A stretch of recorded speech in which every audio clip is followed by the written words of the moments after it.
మీ business ఏదైనా మీ ఊర్లో promotion చేయాలంటే అది సుమన్ టీవీతోనే సాధ్యం. ఇప్పుడే సంప్రదించండి. కొప్పుల చలమ ఎక్కువ మా తాతది పాద్దెక్కు రెండు ఎకరాలు మేము చేసుకుంటుంటే చుక్కా కోటేసు కూతుళ్ళు భార్య అడ్డు తగిలి మాది అని తీసేసుకునే శక్తిలో ఉన్నారు. పేసపక్కు మాకు తెలియకుండా పుట్టించుకున్నారు.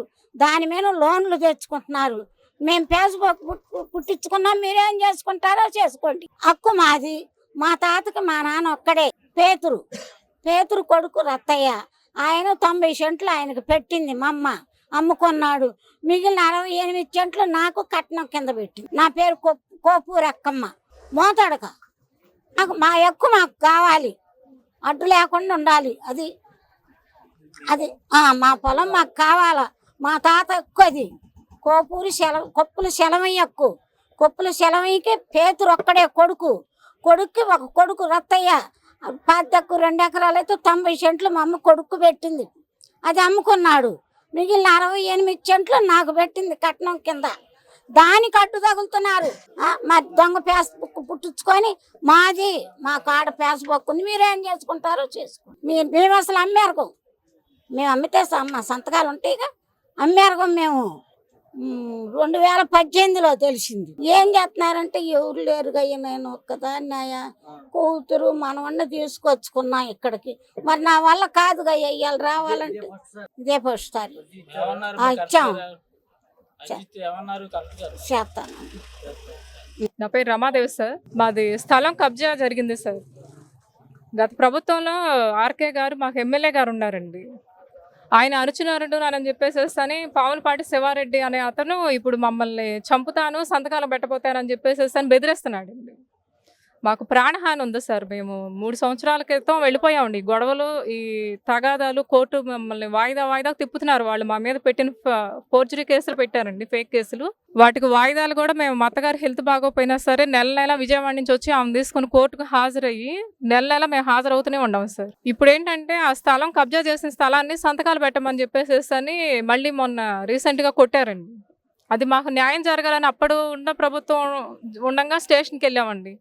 అప్పుడు మా కేసు తీసుకోలేదు సార్. అప్పుడు కేసు తీసుకోలేదండి. ఇప్పుడు ప్రభుత్వం మారింది, ఇప్పుడన్నా మాకు న్యాయం జరిగిద్ది అని చెప్పేసి అని మేము లోకేష్ గారి దగ్గరికి 3 సార్లు వెళ్ళి పెట్టుకున్నాం సార్. అర్జీ సార్ స్థలం మాదండి, మేము కష్టపడి కొనుక్కున్నామండి. మా అమ్మిన వాళ్ళు కూడా ఉన్నారు. మేము ఎలాంటి వాళ్ళకి మేము తాకట్టు కానీ అగ్రిమెంట్ కానీ ఎవరికి మేము ఇవ్వలేదండి. స్థలాన్ని కబ్జా చేస్తారు, పడేస్తారు. కొట్టు మేము వ్యాపారం చేసుకునే కొట్టు లేదు. ఇప్పుడు మాకు బ్రతకటానికి అదేనండి మా జీవనాధారం. మా వారు కారు డ్రైవింగ్ చేస్తారు. మా స్థలం మాకు ఇప్పించండి అని అంటున్నామండి. మా అత్తగారు ఊళ్ళో ఉంటారండి, మేము విజయవాడ వెళ్ళిపోయాము. మా అత్తగారు ఒకటే ఉంటే ఇప్పుడు మా అత్తగారిని భయపెడుతున్నారండి. చంపేస్తాము, మాకు ఒక్కడేనండి బాబు. మా బాబుకి మా అత్తగారికి మాకు ప్రాణహాని ఉంది సార్. శివారెడ్డి వల్ల, జంపని నాగమల్లేశ్వర్ వల్ల, జంపని లోకేష్, ఆమె అల్లుళ్ళు కూతుళ్ళు ఉన్నారు. వాళ్ళకి ఫుల్ సపోర్టు ఈ శివారెడ్డి ఇస్తున్నాడండి. శివారెడ్డిని కేసు ఇలా శివారెడ్డి చేపిస్తాడండి. ఇలా గొడవ చేసి మా స్థలాన్ని ఇలా కబ్జా చేపించాడనంటే ఆర్కే గారి పేరు చెప్తున్నాడండి శివారెడ్డి. ఆర్కే గారు అయితే మాకు తెలియదండి. ఆర్కే గారు మాకు ఎమ్మెల్యే, ఆయనగా వచ్చి ఇన్వాల్వ్ అయ్యి చేసింది లేదు. ఆయన పేరు చెప్తున్నాడండి శివారెడ్డి అని అతను. ఆయన పేరు చెప్పి ఇప్పుడు భయపెడుతున్నాడండి, చంపేస్తాం మీరు సంతకాలు పెట్టకపోతే అని చెప్పేసేసని. లేదు సార్, ఆర్కే గారు కలవటానికి కూడా మేము అర్జీలు పెట్టుకొని వెళ్తే మమ్మల్ని బయటకు పంపించేస్తారండి. ఆర్కే గారి దగ్గరికి వెళ్తే లేదు సార్ లేరు అని 2 సార్లు మమ్మల్ని వెనక దిప్పి పంపించారండి. ఇది ఇలా కొట్టినందుకు మేము ఈ దెబ్బలతో స్టేషన్కి వెళ్ళినా సరే మా కేసు తీసుకోలేదండి. మా కొట్టు పడేయటం ఏంటి, మా అత్తగారిని ఇట్లా చంపబోతుంటే అడ్డం వెళ్ళారండి. నేను ఈ దెబ్బలతో వెళ్ళినా సరే తీసుకోలేదండి. మాది కేసు తీసుకొని పోగా మా మీద రివర్స్ కేసు పెట్టారండి వాళ్ళు. ఇప్పుడు మా అత్తగారు ఊళ్ళో ఉంటున్నారు, చూద్దామని చెప్పేసి అని వెళ్ళిన ప్రతిసారి కూడా శివారెడ్డి అని అతను మనుషులు పెట్టించేసి కొట్టియటం, మమ్మల్ని చంపుతానని చెప్పేసి అని బెదిరిస్తున్నాడండి. స్థలం 2 సెంటు స్థలం సార్. అది 2 సెంటు వ్యాపార స్థలం అండి. వాళ్ళకి ఏంటంటే ఆ స్థలం ఇప్పుడు వాళ్ళు మాది స్థలం అని కబ్జా చేస్తున్నారండి. మాది స్థలం అని ఫేక్ డాక్యుమెంట్లు పెట్టేస్తారండి. మా దగ్గర ఒరిజినల్ డాక్యుమెంట్లు ఉన్నాయి సార్. వెళ్ళాం సార్. లేదు సార్, లోకేష్ గారి దగ్గరికి వెళ్ళాము, చెప్పాము అన్న ఇట్లా సంగతి, మీ దగ్గరకు 2 సార్లు వచ్చామన్నా, మత్తగారి హెల్త్ బాగోలేదు, అయినా సరే మత్తగారిని తీసుకొని క్యూ లైన్లో మార్నింగ్ మేము 3:30కి వెళ్ళి నుంచుంటే మమ్మల్ని 8కి లోపలికి తీసుకెళ్లేవాళ్ళు అండి. అక్కడికి వెళ్ళినాక అర్జీ తీసుకుంటారు, తీసుకొని చూస్తామమ్మా అని చెప్పేసి అని అన్నారు. అక్కడి నుంచి ఇప్పుడు 3 నెలలు 4 నెలలు అవుతుంది సార్. మేము ఇచ్చి కూడా అర్జీ 3 సార్లు వెళ్ళి ఇచ్చామండి. 3 సార్లు కూడా ఎలాంటి ఫోన్ కాల్స్ రాలేదండి. అక్కడి నుంచి వస్తే మేము ఏదైనా చేస్తామని ఎమ్మెల్యే గారు లోకేష్ గారు పార్టీ ఆఫీస్ ఉందండి, అక్కడికి వెళ్ళి అడిగామండి. అడిగితే అక్కడ పైనుంచి ఫోన్ రావాలి, మీరు ఇచ్చిన అర్జీకి ఇంకా మా దగ్గరికి ఇంకేమి రాలేదు అని చెప్పేసి అని అంటున్నారండి. ఇంత ఈ గ్యాప్లో వీళ్ళు ఏం చేస్తున్నారంటే మీరు అక్కడికి వెళ్తున్నారు ఇక్కడికి వెళ్తున్నారు అని చెప్పేసి అని మళ్ళీ కొట్టి మమ్మల్ని భయపెడుతున్నారు.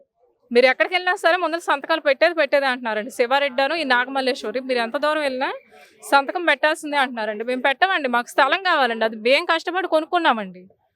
మేము కష్టపడి కొనుక్కున్న స్థలాన్ని అప్పుడు ఆ ప్రభుత్వంలో జరిగిన గొడవలకి మేము బాధ్యతలం కాదు, మేము తీసుకోమంటున్నారండి. వాళ్ళు ఉన్నప్పుడు వెళ్తేనేమో వాళ్ళు సేమ్ ఏదో ఒకటి చెప్పేసేసి వాళ్ళు కూడా కంప్లైంట్ తీసుకోలేదు, కేసు కట్టలేదండి. ఇంకా మాకు ఎక్కడ న్యాయం జరిగిద్దో మాకు అర్థం కావట్లేదు సార్. మేము చూడలేదండి, తిరిగి మాకు అలసిపోతున్నాం. కానీ ఇక్కడ కొంచెం న్యాయం జరిగిద్దన్న హోప్ రావట్లేదు సార్ ఎక్కడా కూడా. ఇప్పుడు గుంటూరు ఎస్పీ గారి ఆఫీస్కి ఇవ్వండి, ఇక్కడ నుంచి లెటర్ వస్తే ఏమన్నా చూద్దాం అని చెప్పేసి అని స్టేషన్లో అన్నారండి ఒక మాట. స్టేషన్కి కూడా ఇప్పుడు ప్రభుత్వం అన్న 5 నెలల నుంచి స్టేషన్ చుట్టూ మా అత్తగారిని తీసుకొని తిరుగుతూనే ఉన్నానండి నేను. మా వారేమో కారు డ్రైవ్ చేస్తేనే మా కుటుంబ జీవనాధారం గడవాలి. ఇలాగే మా అత్తగారిని తీసుకొని వెళ్ళి బయట కూర్చొని వాళ్ళు పిలిచినప్పుడు వెయిట్ చేసి వెళ్ళి ఇది సార్ కంప్లైంట్ తీసుకున్నారంటే అప్పుడు జరిగిన గొడవకు ఇప్పుడు ఎలా కంప్లైంట్ మేము కట్టగలం అని అంటున్నారండి. అందరికీ నమస్కారం అండి. నా పేరు దెబోరా. మాది ఫిరంగిపురం మండలం. నేను వివోఏగా పనిచేస్తున్నానండి. గుంటూరు జిల్లాకి అధ్యక్షురాలుగా పనిచేస్తున్నాను. మాకు చాలామందిని ఇబ్బంది పెట్టి రాజకీయ వేధింపులతో తొలగించడం జరిగింది. వారు కనీసం స్టే తెచ్చుకున్నా కూడా వారిని నిలబెట్టుకోలేని దుస్థితిలో మా వ్యవస్థ ఉన్నది. దయచేసి వారిని వెంటనే కొనసాగించాలని కోరుచున్నాం, డిమాండ్ చేస్తున్నాం. 3 సంవత్సరాల కాల పరిమితిని రద్దు చేసి వీరినే కొనసాగించలాగిన మీరు ప్రభుత్వం మాకు మేలు చేయాలని కోరుచున్నాం.